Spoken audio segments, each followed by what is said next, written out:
तो सबसे पहले तो एक करेक्शन है। हमने जो टॉपिक पढ़ा था एरिया एंड वॉल्यूम, उसको लेकर एक छोटा सा करेक्शन है। वहाँ पे मैंने बताया था कि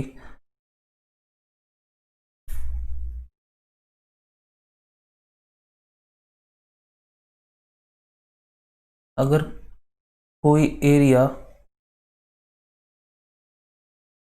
इस तरह का है,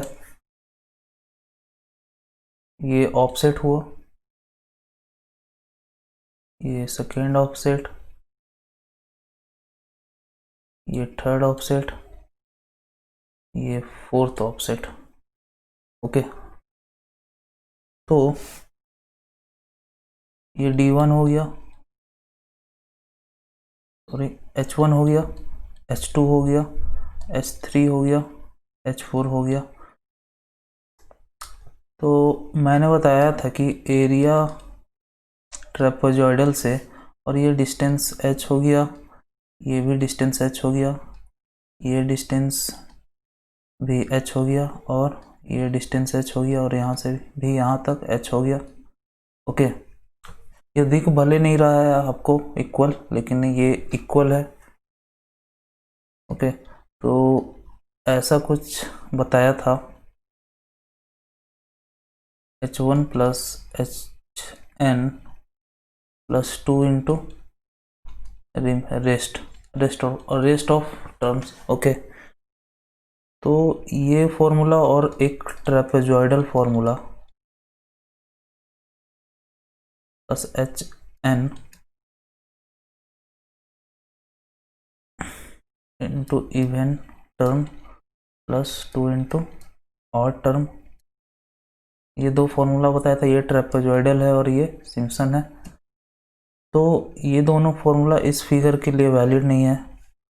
ओके, इस फिगर के लिए अगर आपको क्वेश्चन आए तो इसको हमें मैनुअली करना पड़ेगा, मैनुअली कैलकुलेट करना पड़ेगा। सबसे पहले इस ट्रायंगल को, उसके बाद इस ट्रेपेजॉइड को, उसके बाद इसे, इस ट्रायंगल को, उसके बाद फिर से इस ट्रायंगल को, फिर से इस ट्रायंगल को, और अगेन फिर से इस ट्रायंगल को मैनुअली हमें करना पड़ेगा। ओके, ये वैलिड कौन से फिगर के लिए है? ये फॉर्मूलाज वैलिड सिर्फ इस तरह के फिगर के लिए है।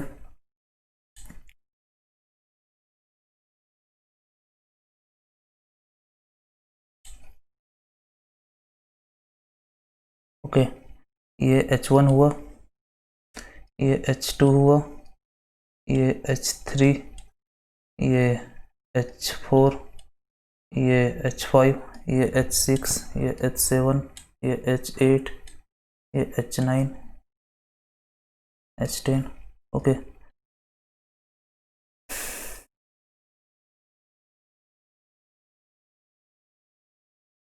H9, और ये जो सब डिस्टेंस है, ये जितना भी डिस्टेंस है सब D है, D D D D D D D।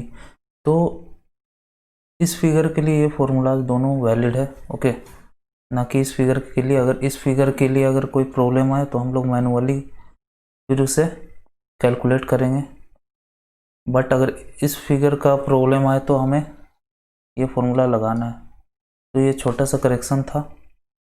अब बढ़ते हैं अपने उस टॉपिक की तरफ जिसके लिए ये वीडियो बना रहे हैं, जिसके लिए ये लेक्चर बना रहे हैं। तो इस लेक्चर में हम लोग सिंपल कर्व्स पढ़ेंगे। सिंपल कर्व और सर्कुलर कर्व भी बोल सकते हैं, क्योंकि सिर्फ सर्कुलर कर्व पढ़ेंगे इस लेक्चर में। तो सबसे पहले तो एक सर्कल का पार्ट बना लेते हैं, आर्क। ओके, सबसे पहले ये हो गया एक सर्कल का आर्क। इस पॉइंट पे हम लोग टेंजेंट लेते हैं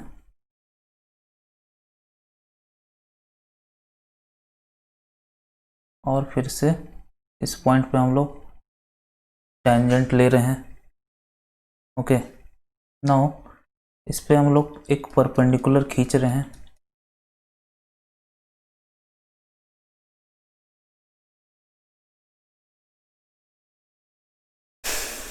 ओके, नाउ अब इनको ज्वाइन करते हैं, इन दोनों पॉइंट को।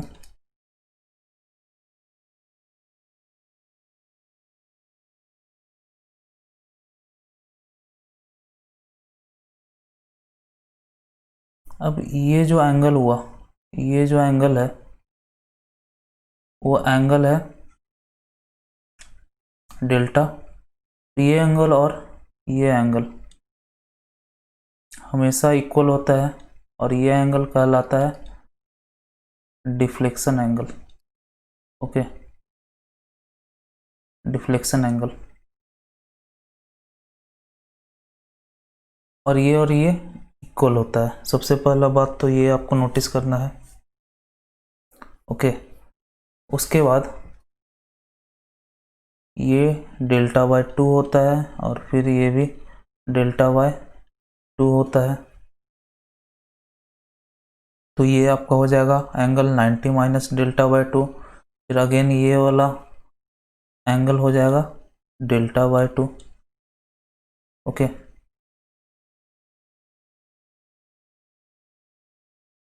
ठीक है।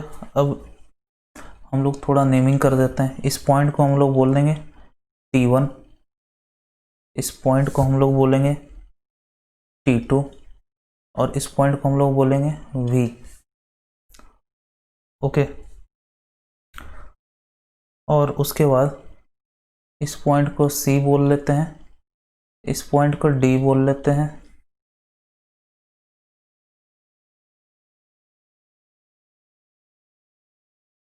फिर यहाँ से यहाँ तक देखा जाए तो ये रेडियस है, क्योंकि ये पॉइंट आपका सेंटर है, तो ये रेडियस हो गया। ओके, अब कुछ टर्म्स यूज होते हैं इस चैप्टर में।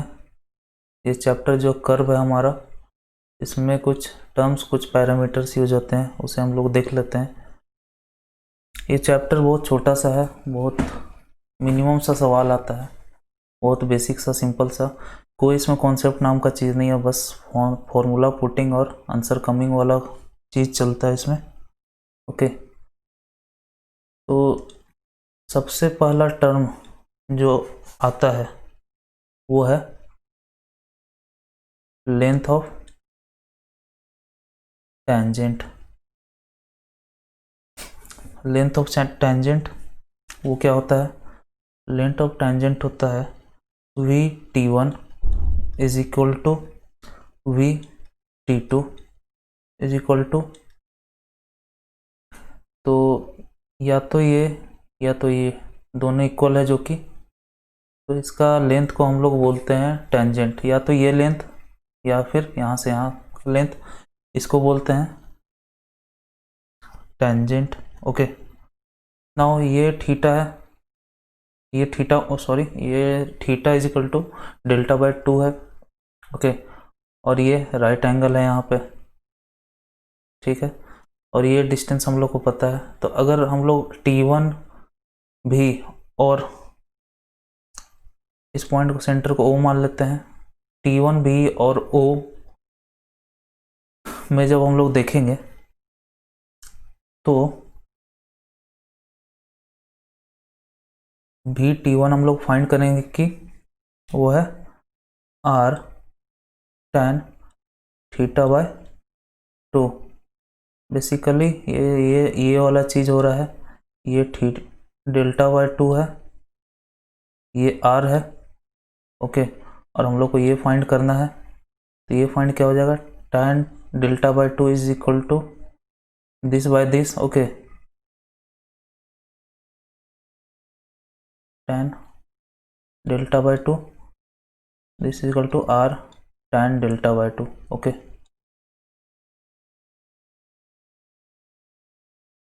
तो इस तरह से हम लोगों का लेंथ ऑफ टेंजेंट निकल गया। अब दूसरा टर्म के तरफ बढ़ते हैं। दूसरा टर्म क्या है? दूसरा टर्म है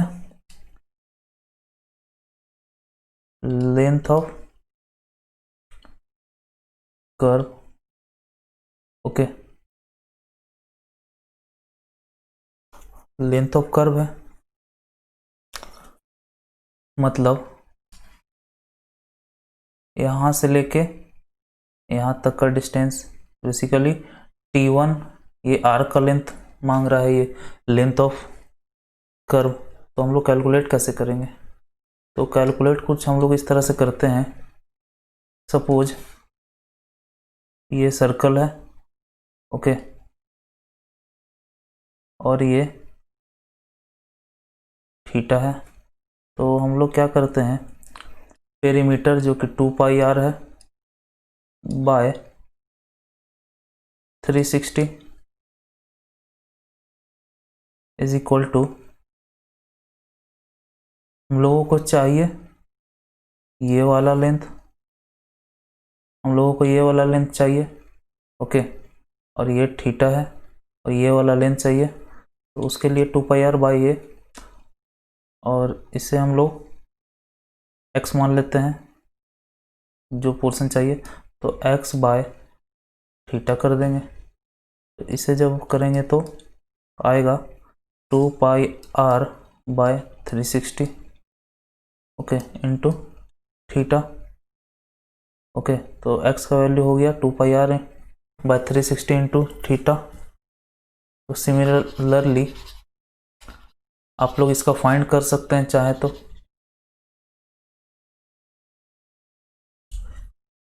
तो इस केस में क्या हो जाएगा आपका? तो इस केस में आपका L हो जाएगा 2πr बाय 360 इंटू ये वाला एंगल डेल्टा। इससे आप लोग को ये वाला लेंथ मिल जाएगा, ये वाला length. Okay, now third term के तरफ चलते हैं हम लोग। थर्ड टर्म है मिड ऑर्डिनेट और वर्साइन। मिड ऑर्डिनेट और वर्साइन। ओके, सबसे पहले देखते हैं मिड ऑर्डिनेट और वर्साइन होता क्या है। तो मिड ऑर्डिनेट और वर्साइन हम लोग यहाँ से लेके इस पॉइंट तक को बोलते हैं बेसिकली CD को। ओके, CD को हम लोग बोलते हैं मिड ऑर्डिनेट और वर्साइन। ओके, तो हम लोग को ये फाइंड करना है बेसिकली यहाँ CD। तो CD is equal to OC minus DO। Okay, CD is equal to OC minus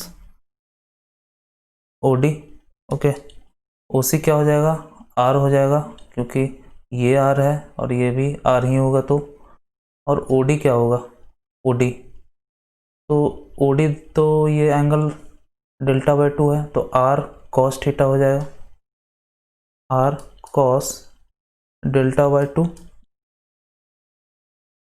जब इसे फाइंड करेंगे हम लोग, जब आगे कैलकुलेट करेंगे तो आ जाएगा R 1 माइनस cos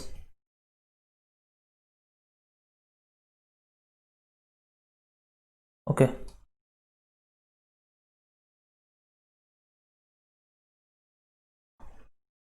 ठीक है, ये तो हुआ वर्साइन। अब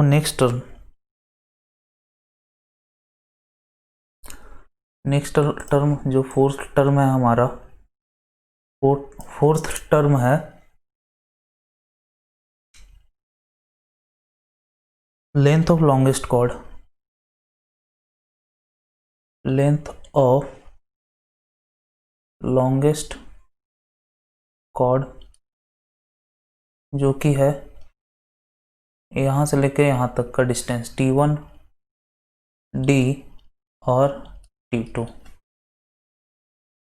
okay, length of longest chord, तो ये आप लोग डायरेक्ट देख सकते हैं। ये वाला डिस्टेंस क्या होगा, यहाँ T1D हो जाएगा R साइन डेल्टा बाई 2। ठीक है, तो T1D is equal to DT2 है, तो 2 इंटू T1D क्या है, 2 into R sine delta by 2। Okay,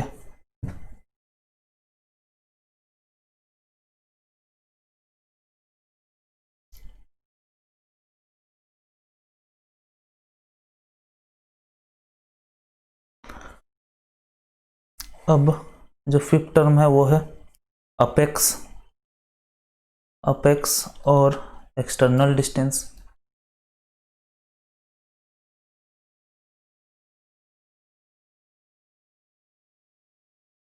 okay, apex और एक्सटर्नल डिस्टेंस, तो अपेक्स और एक्सटर्नल डिस्टेंस कौन से डिस्टेंस को बोलते हैं, तो ये डिस्टेंस को बोलते हैं।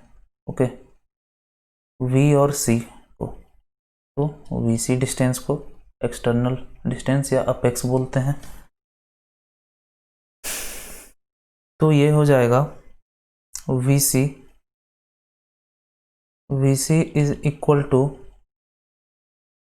ओ V minus O C.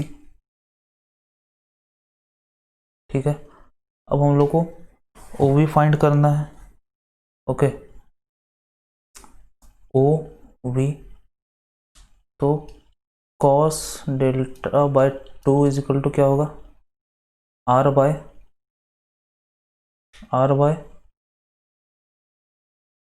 O V.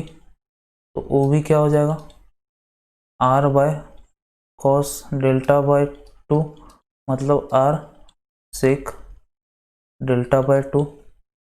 Okay, R sec delta by 2 कैसे आया आप लोगों ने देखा, तो ओ वी यहाँ पे पुट करते हैं R sec delta by 2 minus O C होगा आर, तो फाइनल जो आपका आएगा वो होगा sec delta by 2 minus 1। Okay, तो ये तो था पैरामीटर्स जो यूज होते हैं, और भी बहुत सारे टर्म्स हैं लेकिन वे इम्पोर्टेंट नहीं है गेट के पॉइंट ऑफ व्यू से। ओके, अब थोड़ा सा इस टॉपिक के थ्योरी पार्ट पे चले जाते हैं। ओके, थ्योरी पार्ट बस थोड़ा सा है, जो हमेशा याद रखना है वो है methods of setting out of curve. Okay,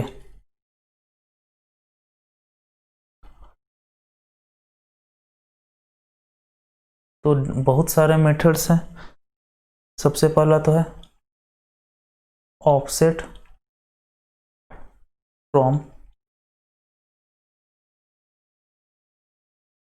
cord produced. दूसरा डिफ्लेक्शन एंगल मेथड।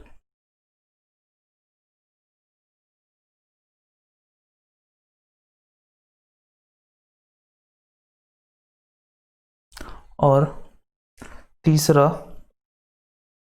तो ये दोनों जो मेथड्स हुए ये प्रिसाइज मेथड्स में आते हैं, प्रिसाइज मेथड्स। ओके, और इसके अलावे कुछ अदर्स मेथड है, कुछ अदर मेथड्स हैं, जैसे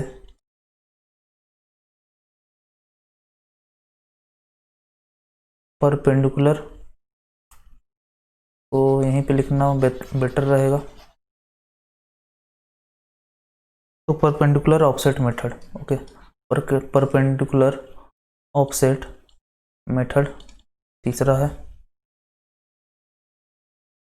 चौथा है radial offset method, radial offset method. और लास्ट है टू थियोडोलाइट मेथड। और भी बहुत सारे हैं, लेकिन ये 5 बस आपको नाम याद रखना है कि ये सेटिंग ऑफ कर्व में यूज करते हैं। सेटिंग ऑफ कर्व में पहला 2 जो है ऑफसेट फ्रॉम कॉर्ड प्रोड्यूस्ड और डिफ्लेक्शन एंगल मेथड, ये प्रिसाइज मेथड्स में आते हैं। ओके, बाकी ये 3 मेथड्स हैं वो उतने प्रिसाइज नहीं है। ओके, तो ये तो था कर्व का। कर्व में हमें बस इतना ही पढ़ना था, बाकी चीज़ें तो बहुत सारे हैं लेकिन एग्ज़ाम पॉइंट ऑफ व्यू से इम्पोर्टेंट नहीं है। ओके, अब बढ़ते हैं नेक्स्ट टॉपिक की तरफ, नेक्स्ट चैप्टर की तरफ। वो है नेक्स्ट चैप्टर जो है एरर एंड एक्यूरेसी। ये भी बिल्कुल छोटा सा चैप्टर है। ओके, कर्व की तरह ये भी छोटा सा चैप्टर है, कुछ वैसा कॉन्सेप्ट लायक चीज़ नहीं है, एक छोटा सा वेट कॉन्सेप्ट है बस जानने लायक। और कर्व्स में हम लोगों ने प्रॉब्लम नहीं किया है क्योंकि ये तो सिर्फ डाटा पुटिंग वाला चीज़ है, डाटा पुट करना और आंसर लाना है। ओके, आप लोग खुद से ट्राई करना। ओके, चलिए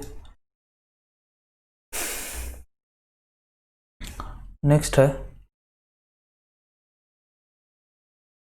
एरर्स एंड एक्यूरेसी। ओके, तो सबसे पहला तो टाइप ऑफ एरर देख लेते हैं।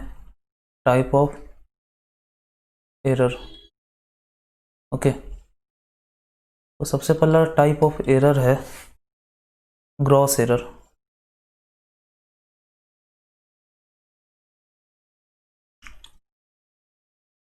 ये होता है बेसिकली लैक ऑफ एक्सपीरियंस के कारण। ओके, आप चेन से आप चेनिंग कर रहे हो, आपको एक्सपीरियंस नहीं है, तो आप हो सकता है कि आप 29.5 ही आया हो लेकिन आप इसे 30 बता दिए हो। ओके, तो ये बहुत मेजर डिफरेंस है। इससे हो सकता है कि फ्यूचर में चल के पूरा सर्विंग फॉल्ट हो जाए। ओके, तो ये बेसिकली लैक ऑफ एक्सपीरियंस के कारण होता है। अब दूसरा है सिस्टमैटिक और क्यूमुलेटिव एरर। सिस्टमैटिक और क्यूमुलेटिव एरर।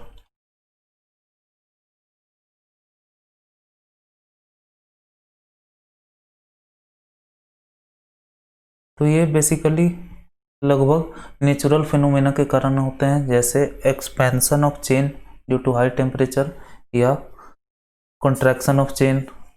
ओके, तो बेसिकली ये नेचुरल ही होते हैं और ये एक डेफिनिट पैटर्न फॉलो करते हैं। Okay, follow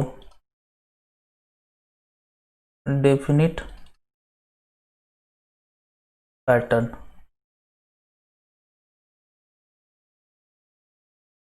okay, follow definite pattern और क्यूमुलेटिव होते हैं, नाम से ही पता चल रहा है। सिस्टमैटिक मतलब क्यूमुलेटिव, सिस्टमैटिक और क्यूमुलेटिव एरर है तो क्यूमुलेटिव नाम ही है, क्यूमुलेटिव भी होते हैं ये एरर्स।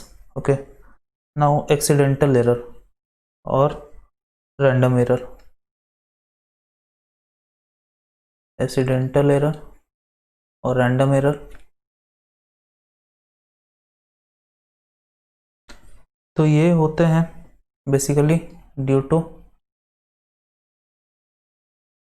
Human limitations. अब हर इंसान का अलग अलग आईसाइट होता है, अलग अलग सेंस करने का, सेंस लेवल का एक्यूरेसी होता है।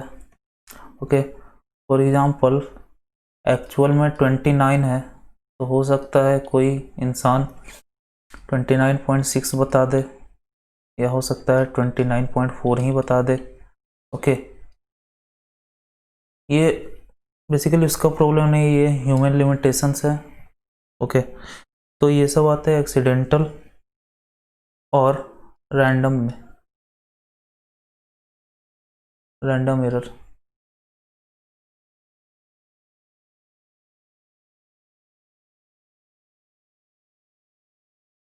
ठीक है, अब नेक्स्ट कॉन्सेप्ट जो कि है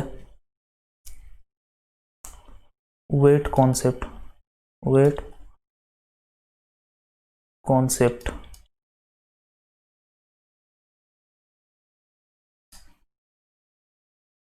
तो वेट कॉन्सेप्ट को अच्छी तरह से देखते हैं। सपोज ये दो लाइन है, ये दो पॉइंट है, इसके बीच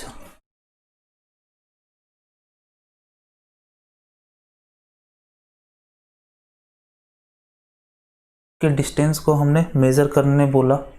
ठीक है, किसी 3 इंसान को। ओके, 3 लोग हैं,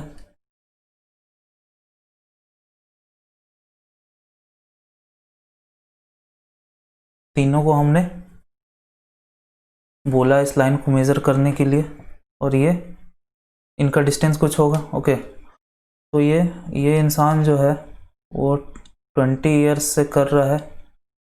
ठीक है, ये 20 ईयर से सिर्फ चेनिंग ही कर रहा है। ओके, ये इंसान अभी तुरंत आया, इसको 0 ईयर एक्सपीरियंस है।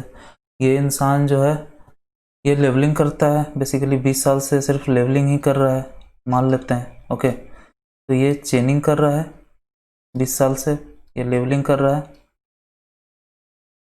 और ये एकदम फ्रेशर है। ओके, तो इन तीनों को हमने इस लाइन को मेज़र करने बोला। ओके, तो जब मेज़र हुआ तो इसने बताया इसे 29 पॉइंट, सॉरी, इसे 30 मीटर का बताया।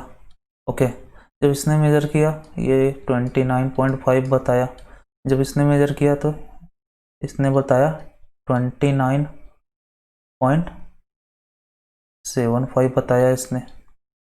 ओके, मीटर मीटर बताया।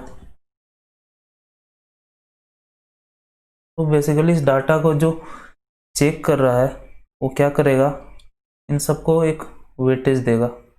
ओके, वेटेज देगा इन द सेंस इससे 1 वेटिंग दे देगा, वेटेज इसको 1 दे देगा, इसको 3 दे देगा, इसको 5 दे देगा।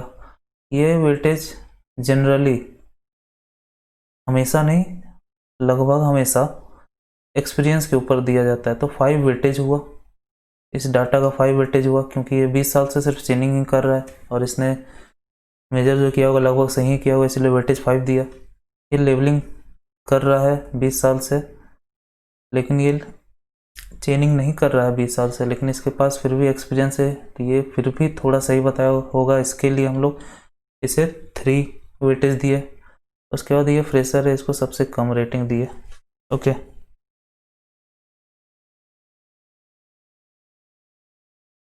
तो फ़ायदा हमें क्या होता है, फ़ायदा हमें एक्चुअल इसका लेंथ निकालने में होता है। ओके, इसका लेंथ वेटेड, इसके बाद हम लोग इसका लेंथ कैसे निकालते हैं, वेटेड एवरेज करके इसका लेंथ निकाल लेते हैं। Okay, this into this plus this into this plus this into this by 1 + 3 + 5 कर देते हैं, जो आता है वो हम लोग फाइनल डाल देते हैं। तो ये तो काम हुआ वेट कॉन्सेप्ट का।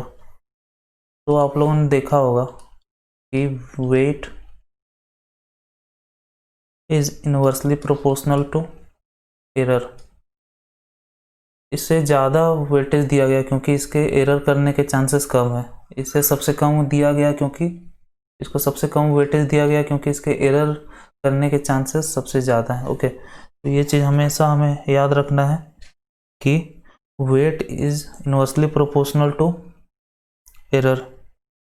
ओके, चलिए अब इसी का एक छोटा सा पार्ट है, लॉज ऑफ वेट। ओके, वो देख लेते हैं। ये गेट के पॉइंट ऑफ व्यू से इम्पोर्टेंट है, ये पूछा भी जा चुका है और आगे भी हो सकता है पूछा जाए। अभी तक सिर्फ इसका फॉर्मूला पूछा गया, तो फ्यूचर में हो सकता है इससे न्यूमेरिकल्स भी आए। ठीक है, तो if measurement x1 taken with weightage w1 and measurement x2 taken with weight w2, ठीक है,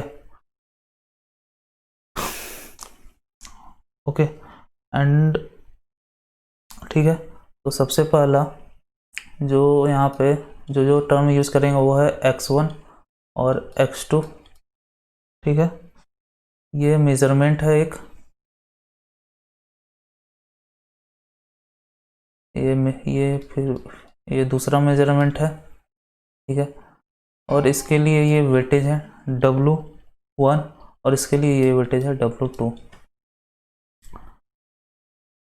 तो यहाँ पे रिजल्ट्स या ऑपरेशन, ठीक है, किस तरह का ऑपरेशन है, और यहाँ weight of that operation total. ठीक है, तो बेसिकली एक मेजर को दूसरे के साथ ये इस मेजर x1 मेजरमेंट जो है इसको इंटरेक्ट करवा रहे हैं हम लोग x2 मेजरमेंट के साथ, दोनों का अलग अलग वेटेज है।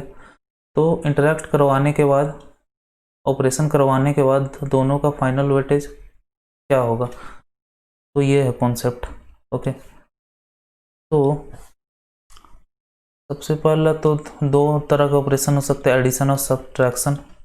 ओके,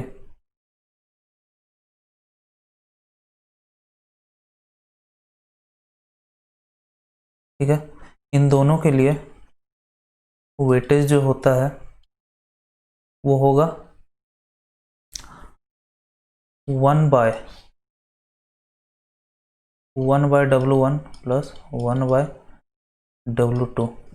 ओके, तो फाइनल दोनों का वेट ये होगा। तो सपोज पहले वाले का वेट यहाँ माइनस होगा। ओके,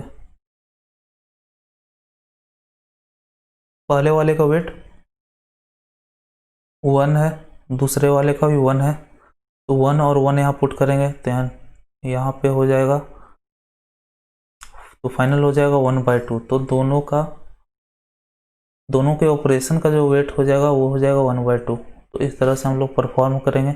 उसके बाद फिर मान लेते हैं हम किसी कांस्टेंट से इस मेजरमेंट को मल्टीप्लाई किए। ठीक है, यानी कांस्टेंट इनटू x1। तो इसके लिए हम लोग को जो वेटेज होगा उसमें k² से डिवाइड करना होगा। ओके, सपोज कोई 30 मीटर का मेजरमेंट हम लोग लिए, ठीक है, उसमें हम लोग इंटू 2 कर रहे हैं। ओके, तो इस ऑपरेशन का जो फाइनल वेट होगा ये हो जाएगा पुराना वेट बाय 4। ओके, बाय 4 हो जाएगा। ठीक है, ये बेसिकली आप लोग याद कर लीजिए। ओके, बस फॉर्मूला पुटिंग आंसर कमिंग वाला चीज़ है।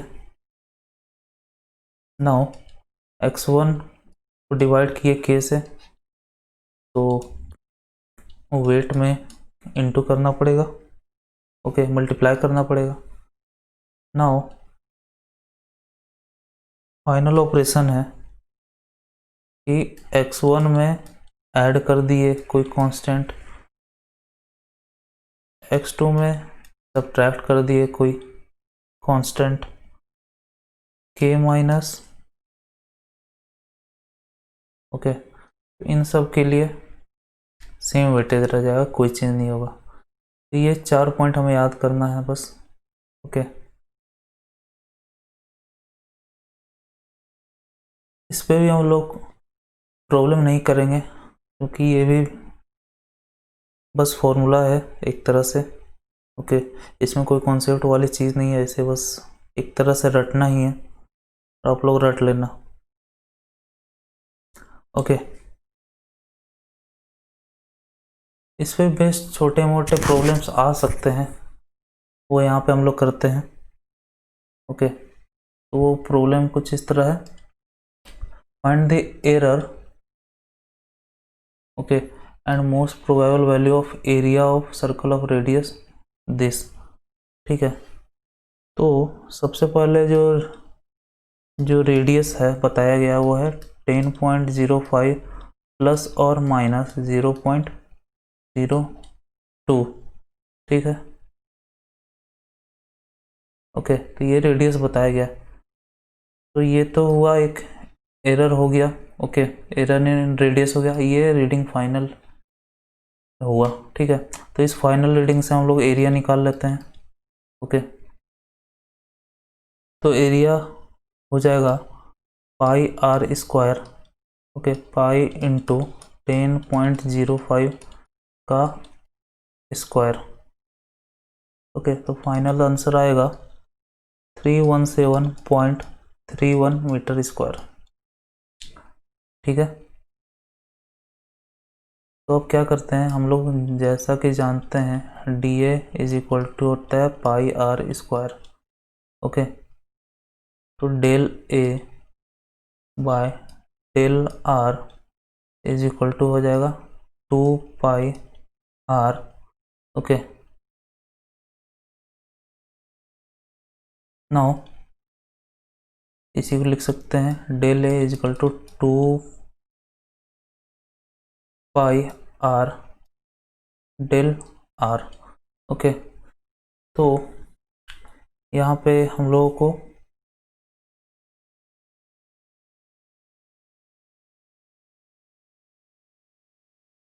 यहाँ पे हम लोगों को निकालना है ये, ओके, एरर इन एरिया, ठीक है। और ये हमारा दिया हुआ है जो कि है 0.002, तो हम लोग निकालते हैं इसे, ठीक है। तो 2 इंटू पाई इंटू आर क्या था, आर था 10.05 इंटू डी आर क्या था, डेल आर था 0.02। इसको जब कैलकुलेट करोगे तो आपका आएगा 2.063 मीटर स्क्वायर, ओके। तो मोस्ट प्रोबेबल, तो ये क्या हो गया, ये हो गया error in area, most probable area,